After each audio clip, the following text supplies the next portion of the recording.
Tier listing is something I personally really love to do, because as much as people like to hum and haw about which one's better, which one's worse, I can't really pick. Gun to your head, you will decide.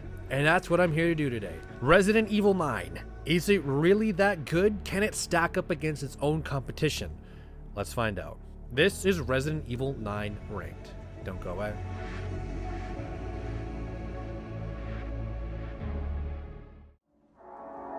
So this is simple. The last time a Resident Evil game came out, RE4 Remake, I redid my tier rankings. This is what it looked like. RE4 at the top, followed by RE5, Rev1, RE3, RE2 Remake, RE0, RE6, Code Veronica, 2 OG, 4 Remake ended up going right below RE2 OG, and above RE8, even below that was RE1 Remake, Rev2, RE7, and 3 Remake in last. That's right, 15 games, and we are about to add a 16th. Let's go right into it, starting at the bottom. Resident Evil 9 versus Resident Evil 3 Remake. Easy win. 9 wins. Let's go home. By an absolute kilometer-wide trench. RE3 Remake has the worst score for me. I think I gave it like a 4 or 5 out of 10. It just cut way too much. I didn't like the dodge mechanic. Nemesis was completely botched as a remake. The only thing I liked, still to this day, Jill was hot. That's what they did. They made Jill super attractive. Sure. Did I like that? I mean, yeah. Moving on. Resident Evil 9 versus Resident Evil 7. 7 is this low specifically because it has the name Resident Evil on it. I don't think it's a bad game. I think it's a bad Resident Evil game. I think what's holding RE7 down here, as RE9 literally leaps over it for me, in my opinion, is the fact that the enemy variety, the last third of the game, just tank it, man. RE9 just walks over. Resident Evil 9 versus Resident Evil Revelations 2. I think this is where you get to the first game for me that I genuinely like. Any day of the week, I can start up and boot up Revelations 2, start to finish, play raid mode on the side, and bang, I'm having a fantastic time. But as much as Revelations 2 digs its feet in against Resident Evil 9, the unstoppable force of Resident Evil 9 pushes through. Moving on. Resident Evil 1 versus Resident Evil 9. To me, Resident Evil 1 suffers from one thing: being the first game in the franchise. 1, especially the remake, does a lot of great things. It's where everything started, right?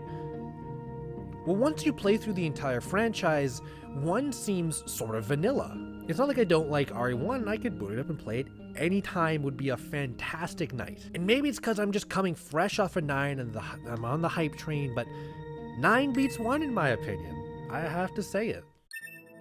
Resident Evil 8 versus Resident Evil 9. Here we are, the prequel compared to the sequel, 8 versus 9. This is interesting. The first huge dub, the huge point that RE9 takes, is straight up the main character. Leon Kennedy and Grace Ashcroft, who's an amazing addition, versus Ethan, arguably the worst MC ever. But I could argue that RE8 has cooler enemies, cooler treasures, cooler upgrades. I love the Merchant, the Duke.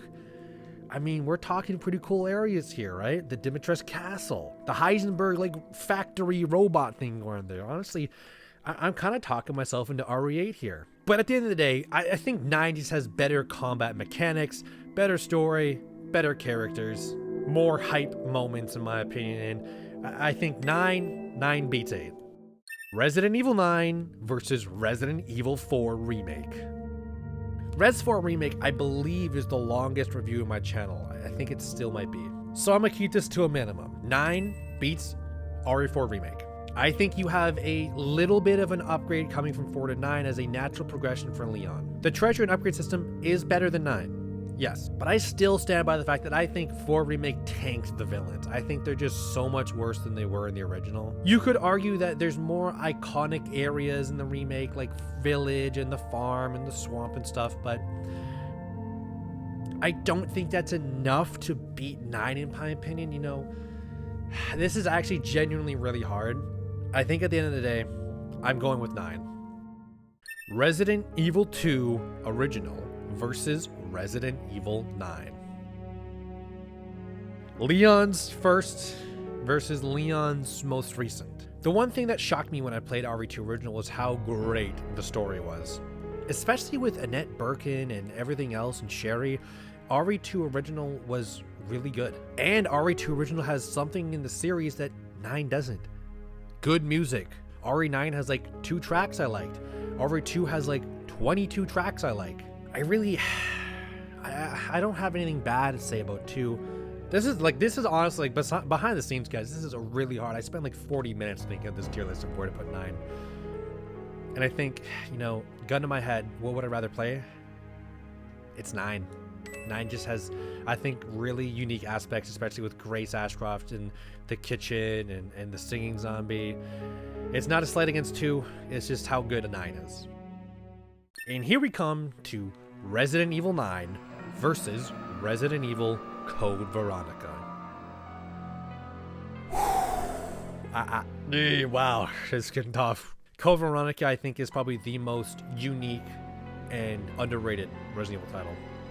I think of the soundtracks, I think of everything, every level in this game, every enemy design, the story, Alexia Ashford, the whole cross-dressing thing was so well done. Albert Wesker's here and he plays a big prominent role.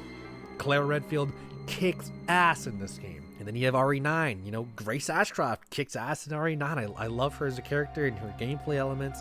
Leon Kennedy absolutely dominates.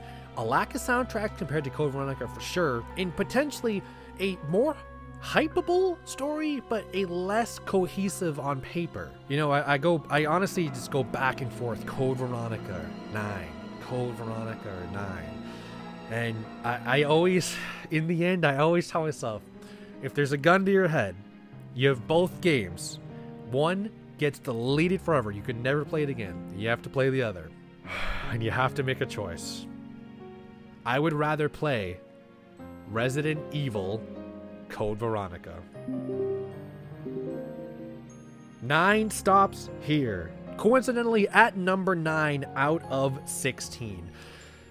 It's not a slight against 9, it's just a testament to how amazing this franchise is. I really do think that the lack of music really hinders Resident Evil 9. Also, there's a lack of bonus modes. Like, for example, Code Veronica has Battle Mode, a fantastic bonus mode. And while 9 may have that more modern combat and really cool flashy aura farming stuff, as much as I absolutely love it and I just can't stop smiling when I think of RE9, Code Veronica is too unique.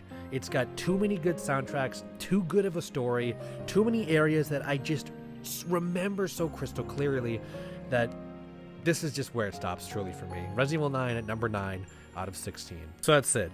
The next time I do a Resident Evil tier system ranking thing will be the next Resident Evil game. What's that gonna be? Is it gonna be Code Veronica Remake? How funny would that be? For now, though, I don't really have a huge outro to say other than what is your favorite Resident Evil. Honestly, out of all 16 of these, other than 3 Remake, I could see this list being flipped upside down and you saying I love 7 and then followed by Revelations 2, RE1, stuff like that. For now, though, I'm your host, Beneath the Mask. I hope you enjoy this review. Peace out. Alexia, come with me.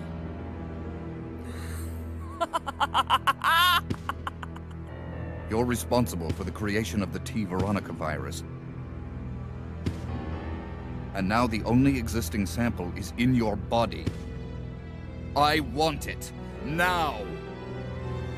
You want it? You are not worthy of its power!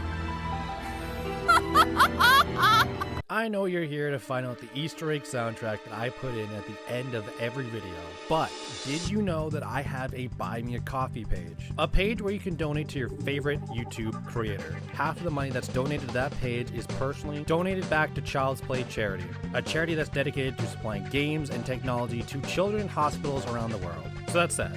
Did you guess the soundtrack?